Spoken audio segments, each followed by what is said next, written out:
안녕하십니까. 저는 세브란스 병원 소화기내과에서 근무하고 있는 정문재라고 합니다.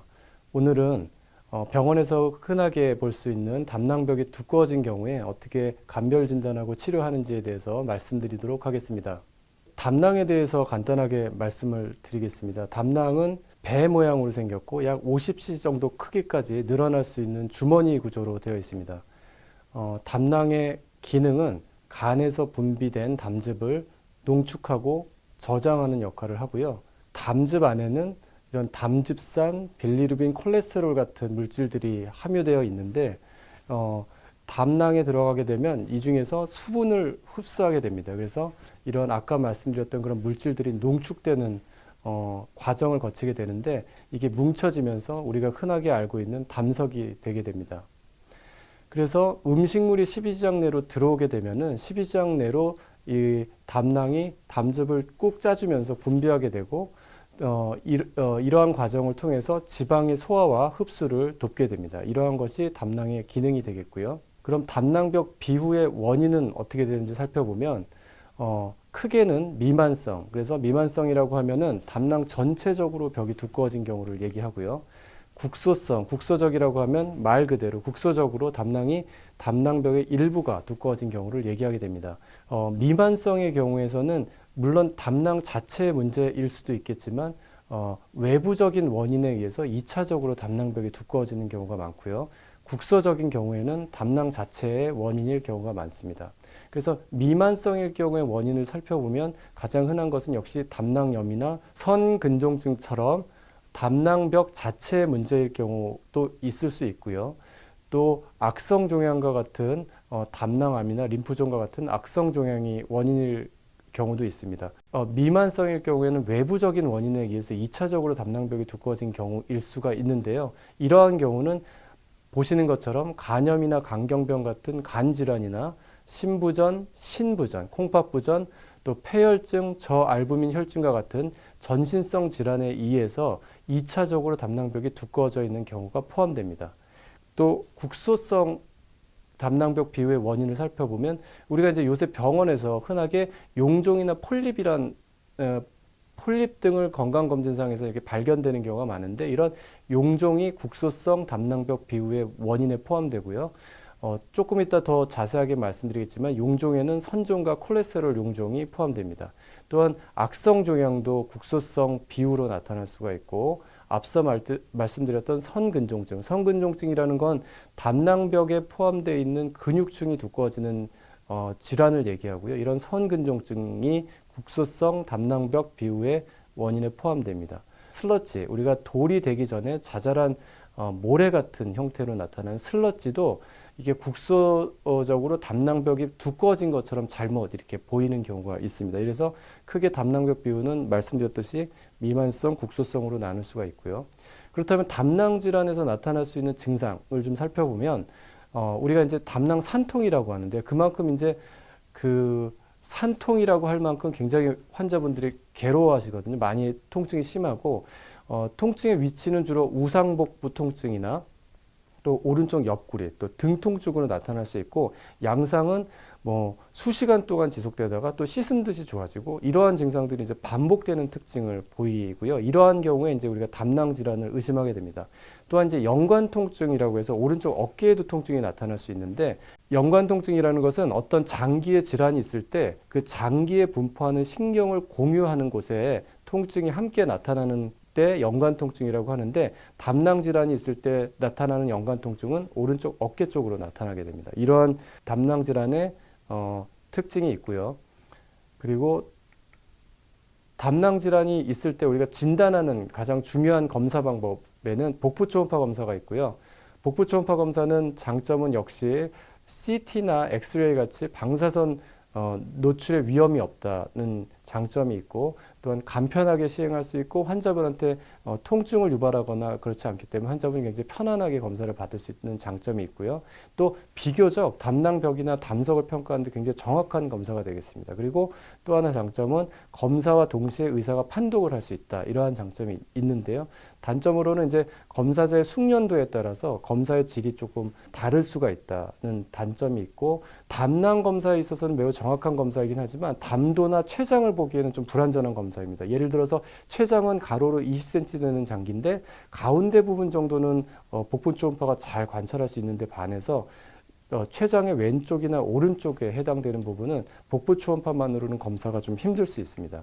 최근에는 이러한 복부 초음파 검사의 장점을 이용해서 초음파 내시경이라는 검사가 새롭게 개발돼서 많이 시행이 되고 있는데 초음파 내시경이란 거는 그림에서 보는 것처럼 내시경 끝에 초음파 탐촉자가 달려 있어가지고 굉장히 담낭에서 근접한 위치에서 검사가 가능하기 때문에 그 복부 초음파보다 더 고해상도의 영상을, 질이 좋은 영상을 얻을 수 있다는 장점이 있습니다. 그래서 담낭벽의 층 구조나 병변의 모양을 복부 초음파나 뭐 다른 검사 방법에 비해서 굉장히 정확하게 얻을 수 있다는 장점이 있습니다. 또 하나 큰 장점은 초음파 내시경은 이제 검사를 하면서 우리가 조직 검사도 할 수 있고, 그래서 담낭이나 또 담낭 주변에 뭐 담낭암이 있는 경우에 담낭 자체를 직접적으로 조직 검사하는 경우도 있고, 담낭 주변에 림프절 같은 전이가 있을 때 림프절 필요한 부분에 조직 검사를 할 수 있다는 장점이 있고, 또 하나 이제 치료도 가능한데요. 담낭에 담즙액이 저류돼서 이제 담낭 염증을 일으키는 경우, 이런 경우에 그 저류되어 있는 담즙액을 직접 뽑을 수 있는, 이런 뽑아내는 이런 치료도 가능한 중요한 검사 방법이 되겠습니다. 앞에서 이제 미만성, 국소성 담낭벽 비후의 원인 중에 하나로 말씀드렸던 담낭 용종에 대해서 조금 더 자세하게 말씀드리겠습니다. 최근에 이제 건강검진을 하다 보면 담낭에 용종이 생겼다고 또는 폴립이 생겼다고 해서 병원에 많이들 찾아오시는데요. 담낭 용종이라고 하는 것은 담낭 점막의 융기, 그래서 표피세포가 이렇게 증식돼서 다른 부분보다 이렇게 튀어져 나와 있는 것을 담낭 용종이라고 하고요. 전체 인구의 5% 정도에서 발생할 정도로 꽤 흔한 질환입니다.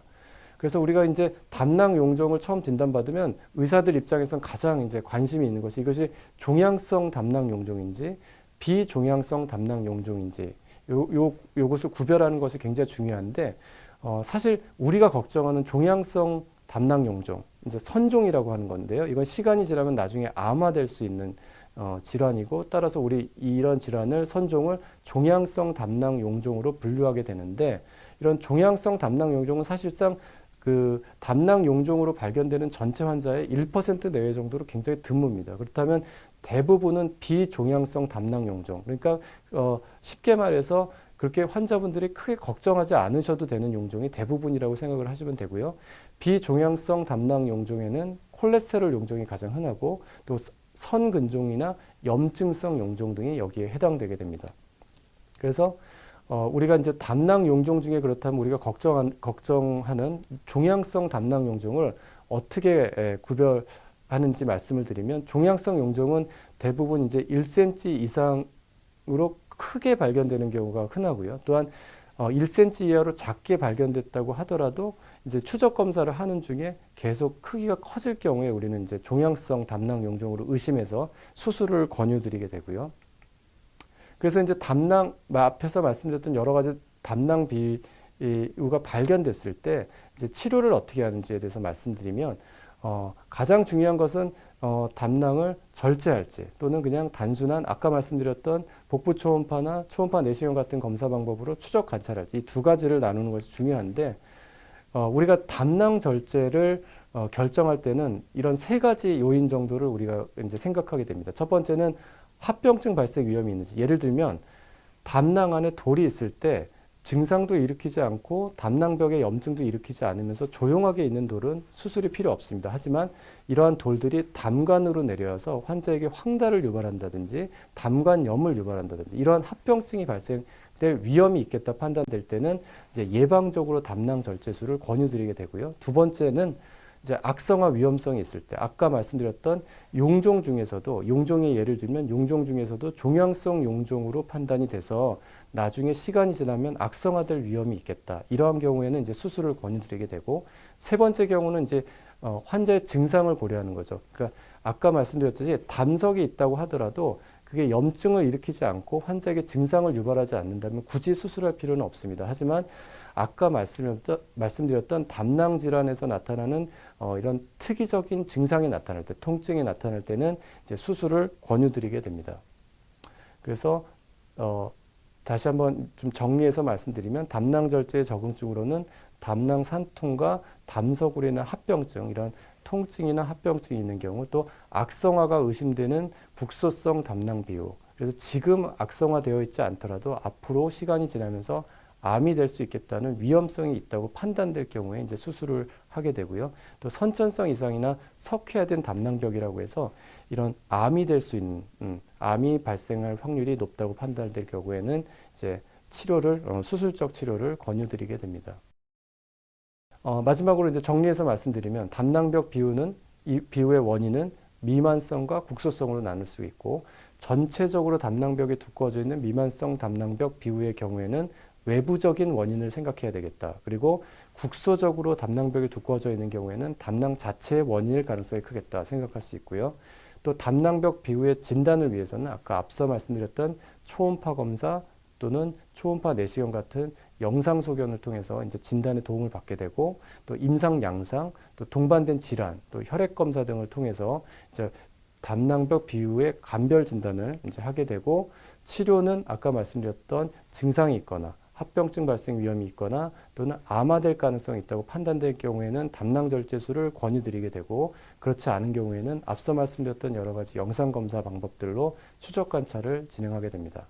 예, 그래서 최근에 이제 건강검진이 보편화되면서 검사를 많이 하시면서 담낭벽이 두꺼워졌다는 얘기를 듣고 걱정하시면서 병원에 오시는 분들이 많은데요.